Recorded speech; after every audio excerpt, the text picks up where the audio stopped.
섬겨주시겠습니다. 시간에 다 같이 자리에서 일어나셔서 오늘 우리에게 주시는 하나님의 말씀 사사기 16장 23절에서 31절 말씀을 함께 교독하겠습니다.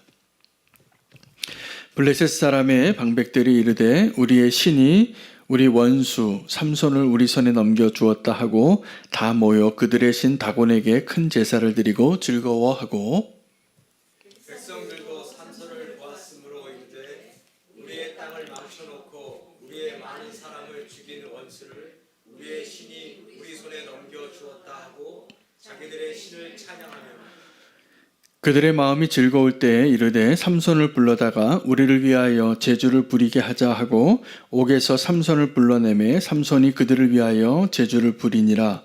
그들이 삼손을 두 기둥 사이에 세웠더니 삼손이 자기 손을 붙은 소년에게 이르되 나에게 이 집에 버틴 기둥을 찾아 그것을 의지하게 하라 하니라. 그 집에는 남녀가 가득하니 블레셋 모든 방백들도 거기에 있고 지붕에 있는 남녀도 3,000명 가량이라 다 삼손이 제주 부리는 것을 보더라. 삼손이 여호와께 부르짖어 이르되 주 여호와여 구원하옵나니 나를 생각하옵소서. 하나님이 구원하옵나니 이것만 나를 강하게 하사 나의 두 눈을 뺀 블레셋 사람에게 원수를 단번에 갚게 하옵소서 하고 삼손이 집을 버틴 두 기둥 사이에 하나는 왼손으로 하나는 오른손으로 껴 의지하고 삼손이 이르되 블레셋 사람과 함께 죽기를 원하노라 하고 힘을 다하여 몸을 굽히매 그 집이 곧 무너져 그 안에 있는 모든 방백들과 온 백성에게 덮이니 삼손이 죽을 때에 죽인 자가 살았을 때에 죽인 자보다 더 많더라. 함께 읽겠습니다. 그의 형제와 아버지의 온 집이 다 내려가서 그의 시체를 가지고 올라가서 소라와 에스다올 사이 그의 아버지 마노아의 장지에 장사하니라. 삼손이 이스라엘의 사사로 20년 동안 지냈더라. 아멘. 하나님의 말씀입니다. 오늘 본문이 이제 삼손 사사의 마지막 본문이 되겠습니다. 여러분이 기억하고 있는 삼손의 이야기 가운데 어떤 장면이 가장 기억에 남으시나요? 오늘 본문입니까? 마지막에 이렇게 자기가 목숨을 다하고 3,000명 가량의 블레셋 사람과 함께 자기도 전사하는, 그래서 이 삼손의 마지막 클라이막스가 오늘 본문인데, 사실은 오늘 이 승리를 얻기까지 삼손은 수많은 전쟁에서 승리도 하고 또 그가 실수도 합니다. 사실은 하나님께서 이 삼손이라는 사사를 그의 육체의 힘을 통하여 사용하게 하셨지만 사실은 그의 연약함을 더 사용하게 하셨다는 것을 알게 됩니다. 그래서 삼손이 우리가 어떤 힘센 사람의 상징이지만 그는 사실은 그 평생에 너무나 연약함을 보여줬던 나실인인 것이죠. 그가 나실인으로서 또 사사로서 그렇게 강한 능력보다는 너무나 연약하고 인간적인 모습이 많아서 실수하고 연약한 모습 가운데 하나님이 그를 포기하지 않으시고 그를 사용하셨는데 마지막에는 비참한 사사의 모습으로 곤두박질합니다. 이것이 오늘 본문 바로 전이죠. 그 들릴라에게 자기가 하지 말아야 할 모든 비밀을 다 알려주기 때문입니다. 그것은 어떻게 보면 너무나 어리석은 모습이고 내가 누구인가를 그 언약의 조건을 포기할 수밖에 없었던, 왜 그랬을까요? 삼손이 왜 들릴라에게 그 비밀을 다 얘기했을까요? 여인을 너무 사랑했기 때문이죠. 그 여인을 정말 사랑한 거예요. 마치 야곱이 라헬을 사랑하듯이. 정말 세기의 로맨티스트예요.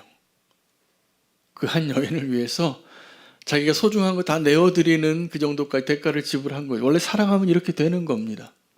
근데 너무나 안타까운 모습이죠. 그가 사사로서 자기의 사명을 잊어버리고 그 여인에게 그 비밀을 다 말함으로 인해서 눈이 뽑히고 비참한 노예가 돼서 지금 재롱을 피우고 있는 모습이 되었습니다. 삼손의 힘에 대해서 우리가 힘의 상징이 돼서 제조회사에 이 삼손의 이름을 인용한 그 가방 회사가 있습니다. 굉장히 비싼데 그래도 그 가방이 정말 튼튼해요. 이 튼튼하다는 걸 상징하기 위해서 그 이름을 인용해서 회사 이름을 만든 것이죠. 그런데 이 삼손이 정말 강한 것 같은데 사실은 가장 연약할 때 하나님의 은혜로 승리하게 되고 마지막에 그가 다시 한번 힘을 얻게 되어지는데 오늘 그 마지막에 최후의 승리를 얻기까지 우리의 믿음의 여정도 이 삼손의 삶과 아주 비슷합니다. 사실 우리가 지금 이 믿음의 삶을 지금까지 걸어오면서 우리의 연약함 때문에 쓰러질 때 그때도 하나님 우리를 포기하지 않으셨고 나의 강함과 나의 온전함 때문에 하나님이 승리하신 것보다는 나의 연약함에도 불구하고 하나님이 은혜를 더하여서 승리하신 경우가 훨씬 많기 때문에 그렇습니다. 이 삼손이 하나님의 사사이었는데 그 삼손은 너무나 육체적인 사람이라서 그의 평생의 싸움이 있었어요. 뭐와의 싸움입니까? 이 육체의 정욕과의 싸움입니다. 우리처럼. 우리도 다양한 그 육체의 정욕과 싸우고 있잖아요. 근데 하나님이 은혜를 주셔서 여태까지 우리가 믿음의 길을 가고 있고 또 끝까지 그 최후의 승리를 얻기까지 삼손처럼 우리를 인도하실 것이라 믿습니다. 삼손이 사실은 강한 자 같지만 제가 판단하기에는 너무나 연약한 자 같고 도리어 다니엘 같은 사람이 강한 사람이에요. 그는 바벨론 그 문화 속에서 모든 것을 다 빼앗기고 포로로 끌려간 어린아이였음에도 불구하고 그 제국에 굴하지 않는 자기의 삶으로 자기의 정체성을 그 왕의 진미로 자기를 더럽히지 않고 기도하는 일을 포기하지 않고 여러분 정말 대단한 믿음의 사람입니다.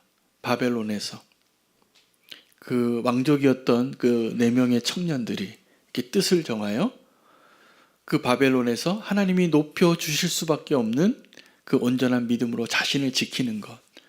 여러분 우리의 진정한 승리는 내가 힘을 발휘해서 나의 연약함에도 불구하고 내 원수를 몇 명 죽이느냐가 아니라 이 세속에 물들이지 않고 나를 거룩하게 지켜내는 것.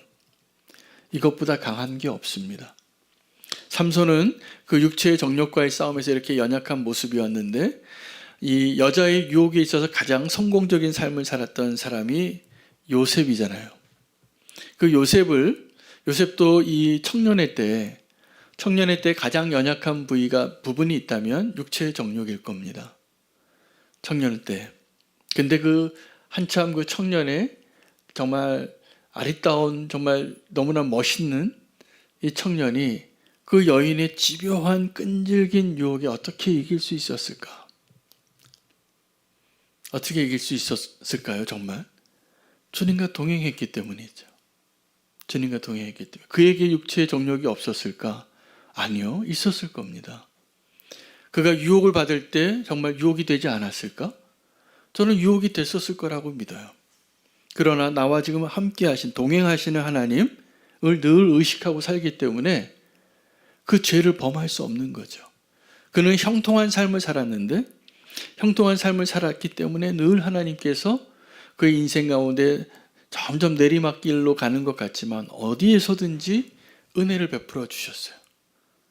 여러분, 저와 여러분도 사실은 우리의 인생이 늘 승승장구하지 않잖아요.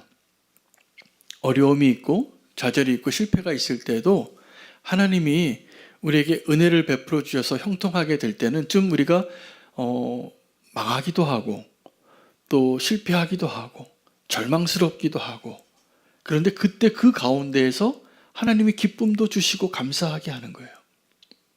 도리어 언제가 위험하냐 하면 내가 승리했다. 나는 이제 문제가 없다. 나는 좀 괜찮은 사람이다. 사람들이 박수 칠 때가 제일 위험한 거예요, 여러분. 누가 사람들이 박수 치고 당신 참 괜찮은 사람이라고 멋있다고 대단하다고 그때가 원수 사탄이 마귀가 이렇게 미소 짓는 때예요. 지금 찬스다. 사람들이 막 박수치고 내가 좀 우쭐해질 때 그냥 뭐 어렵지 않게 넘어뜨릴 수 있어요. 그 사람. 툭 건드리면 넘어지는 거예요. 이 삼손이 이제 완전히 실패해서 무너져서 눈 뽑히고 종이 돼서 수레를 돌리고 있고 그들이 재롱 떨라고 하니까 재롱 떨고 있는데 우리가 발견하는 것은 이것이 삼손과 블레셋과의 개인적인 민족 간의 싸움이 아니라 신들의 전쟁으로 전개되는 거예요. 그래서 이 블레셋 사람들이 뭐라고 기뻐하냐면 우리의 신이 저 삼손의 신보다 더 강해서 이제 삼손을 우리 손에 넘겨주고 우리 앞에서 재롱 떨고 있다. 이걸 기뻐하고 조롱하는 것이죠. 여러분 가끔 보다 보면 애들 싸움이 어른 싸움 되는 거 보신 적 있습니까? 예, 애들끼리 싸우면 원래 애들은 싸우면서 크는 건데 그 싸움에 너무 사랑하는 부모가 옆에 있으면 이제 그 부모들끼리 만나면 이제 그 싸움이 어른 싸움이 되는 것이죠. 이 삼손과 블레셋과의 싸움이 신들의 싸움이 되는 거예요. 여러분들 이것은 우리가 믿는 자로서 우리가 이 세상에서 살아갈 때 우리가 그렇게 싸워야 합니다.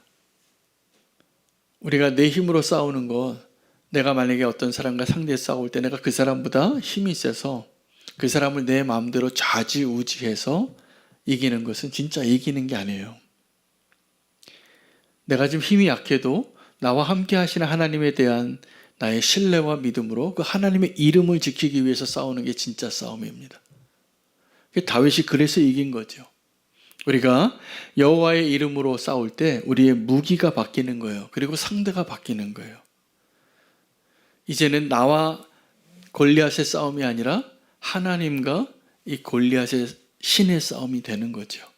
근데 누가 정말 힘이 센 신입니까? 누가 진짜 하나님이십니까? 하나님이시죠. 다윗이 그것을 아는 거예요. 다윗은 자기가 이 골리앗과 싸워서 이길 상대가 안 된다는 걸 자기도 알아요. 근데 이길 수 있는 하나의 조건을 아는데 뭐라고 나갔습니까? 나는 지금 네가 모욕하고 있는 그 여호와의 이름을 의지하여 나간다고. 여러분 이게 어떤 모습이냐면 우리가 기도하는 것입니다. 우리가 기도하고 하나님의 이름을 선포하고 기도하면서 내가 지금 싸워야 할 그 싸움들을 싸워갈 때 우리가 정말 승리할 수 있는 거예요. 근데 어떤 싸움이 있냐면 내가 기도하지 않아도 이길 것 같은 싸움이 있어요. 내가 기도하지 않아도 이걸 잘할 것 같은 게 있어요. 그때 꼭 우리가 아이성을 만나는 겁니다. 여리고를 방금 무너뜨렸는데 이제 대단한 것이죠. 근데 그 가운데 아간이 있었고 아간의 범죄함이 있었고 이 아이성 하나쯤은 우리의 힘으로 이길 수 있다라고 다 생각한 거죠. 왜요? 바로 전에 여리고성을 무너뜨렸는데 난공불락의 성을. 여러분 그래서 우리가 늘 하나님을 의지하여 하나님의 싸움으로 우리가 싸움을 싸워야 합니다. 그러면 상대가 다르게 보여요. 상대가 사실은 바뀝니다. 어떤 사람은 나를 막 공격하는 것 같은데 하나님의 마음으로 보게 되면 그 사람이 좀 불쌍해 보이는 거예요. 좀 안 돼 보여요. 왜요? 하나님의 관점으로 봤을 때 저 사람 구원받아야 할 사람에 불과해요. 내가 저 사람을 이겨서 얻을 게 하나도 없어요. 근데 내 싸움으로 할 때는 누가 나를 좀 무시하고 나에게 손해를 보고 손해를 주고 나를 배신했어요. 그럼 나는 그 사람을 상대해서 꼭 이기고 싶은 거죠. 되갚아주고 싶고. 그것은 나의 싸움입니다. 하나님의 싸움을 싸우는 성도가 되어야 우리가 진정한 승리 영광을 얻게 되는 것이죠. 이 삼손이 정말 위대한 기도를 합니다. 자기가 실패한 사사고 눈이 뽑히고 비참한 모습이 됐는데 그가 마지막에 이렇게 하나님께 기도하는 거예요. 하나님 한 번만 기회를 주십시오. 한 번만 더 나에게 기회를 주시면 내가 이 민족의 원수를 꼭 갚겠습니다. 그리고 나도 죽고 싶소. 나도 죽겠습니다. 그 기도를 해요. 근데 성경을 보면 이 사사기서에 삼손이 이 위대한 기도를 마지막 최후의 승리를 얻을 수 있는 그 삼손의 기도가 시작되기 전에 하나님의 은혜가 늘 선행합니다. 뭐라고 하나님의 은혜가 선행이 되어지냐 하면 그의 머리카락이 자르기 시작하고 있더라. 여러분 우리가 어떤 믿음의 담대함이 있어서 위대한 결단을 해서 위대한 기도를 하고 위대한 승리를 얻을 수 있는 어떤 담대한 결정을 할 때가 있어요. 정말 위대한 결정이에요. 믿음으로 하는 결정들. 근데 이걸 꼭 기억하시면 자랑할 게 하나도 없습니다. 그 믿음의 결정, 위대한 기도, 위대한 승리의 결단을 내리기 전에 내가 그러한 결단을 내릴 수 있도록 하나님이 은혜로 이끄신 어떠한 무언가가 있는 거예요. 우리 안에. 그래서 삼손의 그 마지막 위대한 기도는 정말 위대한 승리를 얻게 되는데 그 승리를 주신 분은 하나님이십니다. 하나님께서 우리를 그렇게 인도하실 때 우리가 최후의 승리를 얻게 되어지는 이 삼손의 자리에 나아가게 되는 것이죠. 저와 여러분이 이 삼손의 모습처럼 우리가 연약한 부위가 사람마다 다 다른데 그 연약함을 가지고 싸우는 영역들이 있을 겁니다. 저도 있어요. 저를 알아요. 여러분 이걸 꼭 아셔야 됩니다. 내가 어느 부위가 약한지. 여러분이 지금까지 살아오시면서 실패한 부분들 있잖아요. 그게 연약한 부분이에요. 그게 하나님이 다 아세요. 그리고 원수도 알아요. 그 원수가 어디를 공격할까요? 그 부분을 공격합니다. 그 부분을. 어떤 분은 그게 화를 내는 것일 수도 있고, 어떤 분은 돈을 너무 좋아하는 것일 수도 있고, 어떤 분은 육체의 정욕이 너무 연약한 부분일 수도 있고, 다 달라요.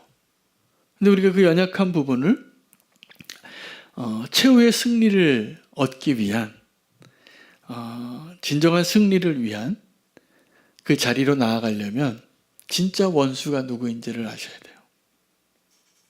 우리는 착각을 합니다. 첫 번째 착각은 지금 내 눈앞에 있는 어떤 사람이 내 원수인 줄 알아요. 절대로 아닙니다. 그 내 눈앞에 있는 사람은 나를 다루시기 위한 하나님의 도구일 가능성이 훨씬 높아요. 그래서 내 눈앞에 보이는 거죠. 그래서 나는 거기에 대해서 어떻게 반응해야 하는가 늘 치열한 싸움이 있는 겁니다. 그리고 믿음의 결정을 하셔야 돼요. 내가 그 사람이 어떻게 대할까? 그 사람이 가까이 있는 사람일 수도 있고 멀리 있는 사람일 수도 있지만 그런 사람이 있어요. 저에게도 있어요. 근데 진정한 원수는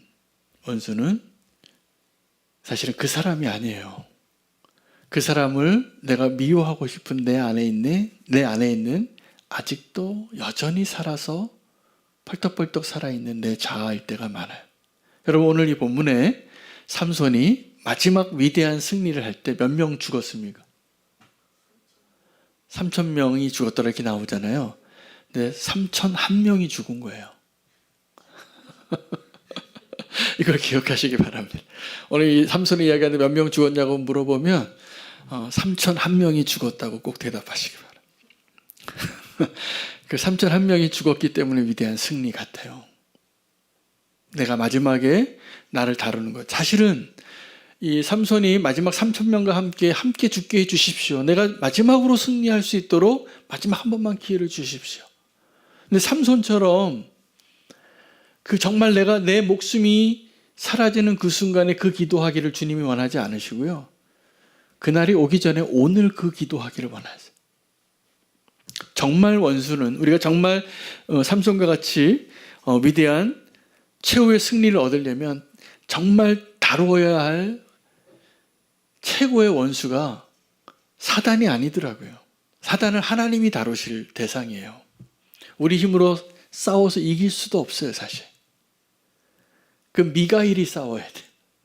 미가엘이 싸워야 되고 내가 싸워서 이겨야 할 상대는 이 땅에 있는 이 사단의 권세를 묻고 내가 승려 이게 아니라 내 안에 있는 내 자아를 다스리면 돼요. 이게 진짜 문제예요. 여전히. 지금 오늘 뉴스 기사를 보니까 이스라엘이 헤즈볼라와 평화조약을 맺었대요. 들으셨나요? 어떤 아직 전쟁이 끝난 건 아니지만 그래도 하나의 전쟁이 마무리돼서 다행이라고 생각하는데 아마 더 다른 전쟁에 집중하기 위한 것이라고 전략적인 평화협정이라고 이야기해요. 근데 제가 알고 있기로 이 이스라엘이 이번에 하마스와 헤즈볼라와의 전쟁에서 왜 이렇게 이스라엘이 이 전쟁을 끝까지 포기하지 않고 싸우게 됐냐 하면 바로 수년 전에 이 헤즈볼라와 또 이 하마스와 전쟁을 할 때 거의 다 이겼는데 전략상으로는 전쟁을 다 폭파시켜서 이긴 것 같았는데 이기지 못했어요. 왜냐하면 그들의 지휘관이 다 살아있었던 거예요. 그 부대나 군사들은 엄청 많이 사상자가 나왔는데 그 지휘관을 죽이지 못했다는 그 이유 때문에 실패한 거예요. 그래서 이번에 전쟁은 어떻게 했냐면 그 지휘관들만 다 암살하거나 폭발하거나 이렇게 이 전쟁을 한 거예요. 여러분, 우리가 정말 승리하려면 우리가 반드시 상대해야 할 그 적군의 그 배후의 세력과 그 배후의 세력의 진짜 우두머리를 상대해야 돼요. 진짜 우두머리가 누구냐면 우리의 원수의 우리의 자아예요. 우리는 어떤 적진에 있는 누군가라고 생각하는데 그 원수가 가장 우리 가운데 끝까지 자기의 권세를 또 이 전쟁에서 전쟁에서 이길 수 있는 근거를 마련하는 정말 우리가 끝까지 최후의 승리를 얻기까지 해서 그 최후의 승리에 다루어야 할 원수가 누구냐 하면 골리앗이 아니에요. 내 안에 있는 여전히 살아서 내가 판단하고 내 소견에 오른 대로 내 주관대로 내가 원하는 대로 하고 싶은 내 자아예요. 이 자아를 내가 너무 사랑하는 거죠. 너무 사랑해서 하나님 우리에게 하나님 사랑과 이웃 사랑을 명령하실 때도 기준이 뭐냐 하면 내 자신이에요. 내 몸처럼 사랑하라. 내 목숨과 뜻과 생명과 모든 걸 다해서. 이게 뭐예요? 다 나예요, 나. 우리가 그렇게 나를 사랑하는 거예요. 그래서 나를 너무 사랑하기 때문에 하나님 사랑하기가 어려워요. 근데 하나님 사랑하려면 그냥 나 사랑하듯이 하나님 사랑하면 된다는 거예요. 우리가 신혼부부에게 이렇게 주례를 하고 그 축복의 메시지, 가정의 메시지, 비유를 하잖아요. 남편은 누구처럼 사랑하라고요? 하나님이 교회를 사랑한 거죠. 아내는 어떻게 남편을 존경하라고요? 교회가 하나님을 공경하듯이 남편을 존경하고 공경하라고. 그러면 부부가 행복하게 살 수 있다라는 거예요. 그 비유가 하나님이 우리를 사랑하듯이 우리가 하나님을 사랑하듯이 그거는 부부관계의 원리인데 우리가 이 세상의 영적인 전쟁에서 우리가 정말 나를 너무 사랑하기 때문에 나를 다루는 것이 가장 어려운 거예요. 근데 이 최후의 승리를 얻기 위해서 반전이 일어납니다. 이 삼손이 자기 힘으로 그 힘의 근원은 머리카락이었는데 머리카락이 다시 자라고 그 위대한 기도를 하고 최후의 승리를 한 것이 삼손이 여태까지 평생에 살아서 죽였던 블레셋 사람들 더 많은 사람을 죽였더라. 그래서 삼손의 이야기가 끝나는 거예요. 삼손의 이야기가 끝날 때 3,001명이 죽어서 그렇게 하나님의 위대한 승리를 얻게 되었는데 바로 그 전에 어떤 일이 있었냐 하면 이 블레셋 사람들이 먼저 기뻐해요. 승리한 줄 알고. 당연히 승리한 것 같죠? 삼손은 힘을 못 쓰고 묶여 있고 우리 앞에서 재롱을 떨고 있으니까. 여러분, 이 동일한 일이 정확하게 십자가에서 일어난 거예요. 예수님은 완전한 승리를 위해서 완전히 패배한 것처럼 가장 연약한 자의 모습으로 비참한 모습으로 우리를 위해서 죽으신 거예요. 근데요, 이게 죽은 척하는 거하고 다른 겁니다. 제가 어떤 동영상을 하나 봤는데 어떤 이런 뱀이 있대요. 살모사랑 똑같이 생겼는데 옆구리만 쳐도 죽어요, 이 뱀이. 이런 뱀이 다 있나. 근데 이 뱀이 죽은 게 아니라 죽은 척하는 뱀인 거예요. 죽은 척하는 뱀이에요. 우리가 예수 믿고 나는 죽고 예수로 살라고 하니까 우리가 어떻게 하는데 능숙하냐 하면 죽은 척하는 그리스도인이 너무 많아요. 죽은 척해요. 지금도. 언제 죽은 척합니까? 우리 전쟁에서 이 사상자가 일어났는데 막 너무 많이 죽었는데 내가 옆에 전우들이 다 죽었어요. 그럼 내가 살려고 나도 총 맞은 것처럼 이렇게 신용하는 거죠. 그래서 우리가 십자가의 능력을 경험하지 못하는 것 같아요. 근데 예수님은 그 죽음의 앞에서 우리처럼 하지 않으시고 진짜 죽으셨다는 거예요. 여러분, 우리가 왜 나는 죽고 예수로 사는 게 어렵습니까? 왜 우리가 자꾸 그 십자가의 능력으로 하기보다는 왜 자꾸 죽은 척하고 삽니까? 두려우니까. 우리는 내가 스스로 부활할 수 있는 능력이 없잖아요. 늙어 죽어가는 중이고, 우리가 병들어 이렇게 연약해져 가는 중이고, 우리 힘으로 내가 부활할 수 있습니까? 아니에요. 죽음의 권세에서 우리가 벗어날 수가 없는 존재잖아요. 우리는 그 족쇄에서 자유롭지 않아요. 다 두려운 거예요. 근데 예수님은, 우리는 죽은 척하고 살 수밖에 없는 자들이지만 예수님은 어떤 분이시냐면, 내가 정말 죽었다가 내가 죽음의 권세를 이기고 다시 살아나실 수 있는 분이었던 거예요. 그러니까 예수님이 그 자리에서 죽으신 거예요. 보통 죽으신 게 아니에요. 하나님의 저주를 다 받으신 거예요. 온전한 저주. 하늘을 향하여 아버지 왜 나를 버리셨나 이렇게 외칠 수밖에 없는 저주. 누군가가 꺼내주지 않으면 그 수렁에서 나올 수 없는 그곳에서 오직 예수 그리스도만이 스스로를 구원하시고 살아나실 수 있는 분이신 거예요. 하나님이시니까. 죽음이 그 하나님을 묶을 수 없는 거죠. 마치 삼손을 그 어떠한 밧줄로도 묶을 수 없는 것처럼. 삼손이 사실은 그 상징의 사람이었거든요. 이 체인 브레이커, 어떠한 것으로 묶어도 그것을 풀 수 있는 강한 자. 그게 자기의 힘이 아니었어요. 성령의 역사였어요. 그가 여전히 여자를 좋아하고 여전히 죄악 가운데 있고 여전히 나시린 같지 않아도 성령이 임하시면 그 권능이 있는 거죠. 여러분, 마지막 날에 반드시 반전이 있습니다. 이 천국은 우리가 생각하는 것과 전혀 다른 반전의 모습으로 우리에게 분명히 보여지고 경험되어질 거라는 것을 아셔야 돼요. 그래서 계속 그 말씀하시는 거예요. 너희가 이 땅에서 가장 작은 자 같은 사람이 천국에서 가장 큰 자다. 너희가 지금 이 땅에서 불쌍해 보이는 그 사람이 가장 부요한 자다. 반전이 있는 거예요. 그게 천국이에요. 그 최후의 승리를 얻을 때 이것이 이루어져야 돼요. 하나님께서 우리를 통해서 이 원수들을 향한 완전한 승리를 얻기를 원하십니다. 우리 같이 연약한 자들을 통하여서. 언제요? 성령님이 임하시고 하나님 우리와 함께 하실 때 우리도 삼손과 같은 자가 될 수 있어요. 삼손도 쓰시는데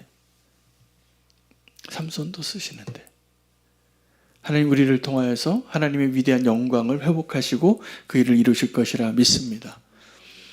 하나님께서 이 유대인을 향한 구원의 계획 가운데 우리가 이해할 수 없고 지금도 아직도 헤아릴 수 없는 하나님의 비밀의 계획이 남은 자예요. 지금 우리가 유대인입니까? 우리 이방인이죠? 근데 아브라함의 자손이 됐죠? 왜 그렇게 됐습니까? 유대인이 하나님을 부인했기 때문이에요. 그래서 그들을 잘랐어요. 참 감람나무임에도 불구하고. 근데 우리는 돌 감람나무인데 그 감람나무의 접붙입자가 돼서 하나님의 백성이 될 수 있었습니까? 없었습니까? 있는 거죠. 그럼 이스라엘은 어떻게 된 걸까요? 이스라엘에게는 그 남은 자가 있다는 거예요. 그 남은 자를 통해서 하나님께서 이스라엘의 구원을 회복할 그날이 반드시 올 거라고 약속하신 거예요. 그래서 이방인과 유대인의 구원을 하나님이 다 성취하실 거예요. 하나님 택한 자들은. 근데 유대인이나 이방인이나 다 어떻게 놓으셨냐 하면 죄 아래 놓으신 거예요. 왜냐하면 하나님의 구원의 방식은 은혜로 구원받게 하기 위해서. 우리의 의로움이 아니라 하나님의 은혜로 구원받게 하기 위해서 유대인이나 이방인이나 다 하나님의 의에 도달할 수 없게 하신 거예요. 그것을 분명하게 해주는 게 율법이에요. 우리는 다 그러한 존재들인 것이죠. 근데 하나님의 반전이 여기 있는 거죠. 이 로마서나 고린도 교회에 보면 이방인들이었던 성도들이 유대인이었던 성도들보다 훨씬 자유로운 자고 훨씬 성숙한 자라는 것을 전제로 쓰여진 거예요. 너희 자랑하지 마라. 하나님이 참 감람나무도 베셨는데 돌 감람나무 베는 건 아무것도 아니다.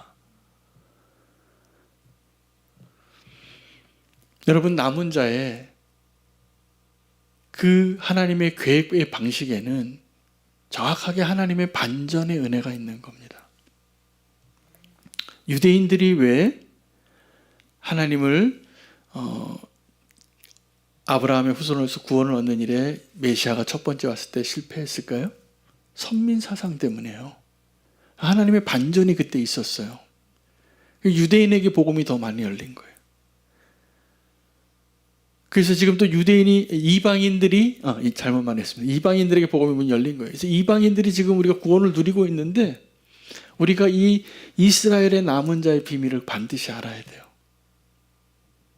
이스라엘 남은 자의 구원이 이루어지는 그날이 올 겁니다. 하나님은 공평하신 하나님이신 거죠. 근데 이 남은 자가 하나님의 심판을 받아서 이제는 소망이 없는 구루터기만 남아있는데 거기서 풍성한 열매가 있을 거라는 거예요. 하나님 구원이 그들에게도 선하신 하나님의 뜻이 이루어지는 것이죠. 여러분, 우리는 어떤 자들이냐면 실패했을 때 마치 그 남은 자의 구루터기와 같아요. 소망이 없는, 꽃 필 수 없는, 열매 맺을 수 없는 그러한 잘려진 나무의 구루터기밖에 없는데 거기서 하나님의 놀라운 구원과 회복의 역사가 있을 것입니다. 오늘 삼손에게 그렇게 역사하셨던 것처럼. 다윗이 왕이 되어지고 나서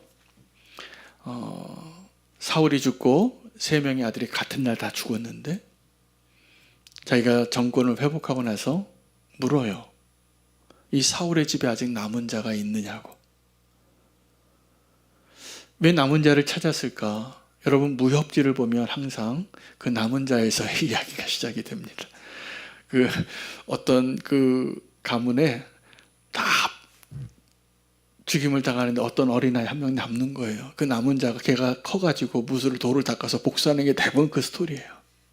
그러니까 남은 자를 살려둬야 돼요? 안 살려둬야 돼요? 예, 살려두면 안 돼요. 그게 씨앗이 돼서 내가 어떻게 복수를 당할지 모르니까. 근데 하나님은요, 일부러 남은 자를 남겨두시는 거예요. 무협지하고 다른 스토리예요, 성경은. 이 성경의 이야기는 무협지 스토리가 아니에요. 이해할 수 없는 스토리예요. 우리도 그 은혜의 하나님을 배워야 합니다. 오늘 삼손이 마지막에 이 반전을 얻게 된 것은 완전히 실패한 것 같은데 하나님께서 다시 소망으로 진짜 삼손의 사사로서의 사역은 언제 클라이막스고 언제 하이라이트였냐면 삼천 하나가 죽을 때요. 여러분, 우리가 마지막에 우리의 목숨이 닿을 때 삼손처럼 그날이 오지 않아도 됩니다. 않아야 합니다. 오늘이 그날 되시기를 바랍니다. 그 3,000명 죽는 것보다 그 한 명 죽으면 하나님이 승리하는 길로 우리를 쓰실 거예요. 할렐루야. 그 한 명이 아직도 안 죽어서 우리가 문제잖아요. 지금도 우리가 신앙생활을 하면서 여전히 나는 내 스타일대로 하고 싶다는 마음이 많이 들어요. 하나님 그래도 은혜로 우리를 대하실 겁니다. 근데 정말 하나님의 은혜는 뭐냐면 그 한 사람이 먼저 십자가에 못 박혀야 돼요. 그러면 하나님 3,000명이 아니라 3만 명도 그를 통하여 승리하게 하실 것이라 믿습니다. 그 한 명이 문제예요. 그 한 명. 최후의 승리를 얻기까지는 3,000명이 죽었다고 블레셋이 다 끝났습니까? 아닙니다. 오늘 삼손이 자기의 자기를 부인하고 자기 십자가를 지는 그날이었기 때문에 승리한 거예요. 오늘 주님께서 우리에게 다시 한번 삼손의 마지막 이야기를 통하여 내가 정말 다루어야 할, 상대해야 할 진짜 가장 마지막 남은 원수가 누구인가? 내 안에 있습니다. 내 안에.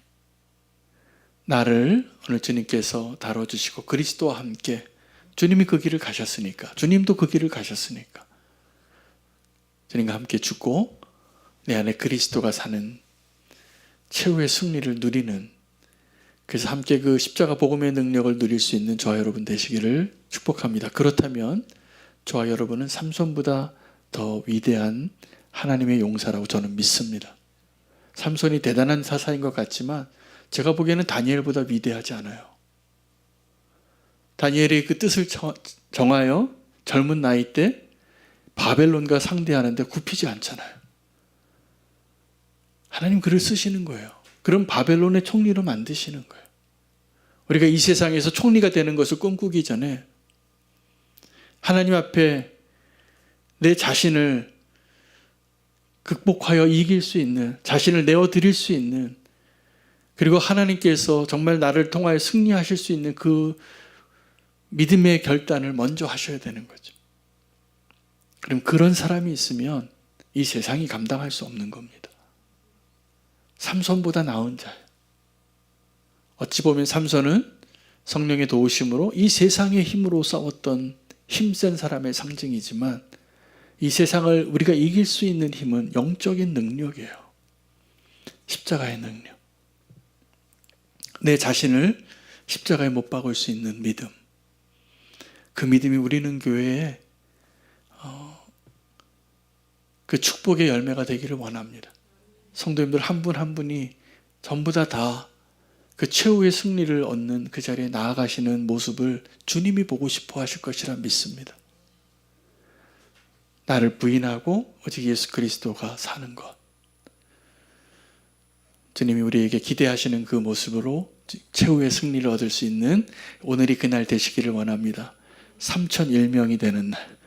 3,000명이 의미가 없습니다. 그 한 명이 문제입니다. 그럼 하나님께서 저 여러분을 통해서 이 시대에 정말 위대한 승리를 경험하게 해주시리라 믿습니다. 우리가 함께 결단 찬양하면서 기도하겠습니다. 갈보리 산 위에 우리가 마지막 최후의 승리를 얻을 수 있는 그날까지 험한 십자가를 붙들고 주님과 함께 그 길 가기를 원합니다. 함께 찬양하고 기도하겠습니다.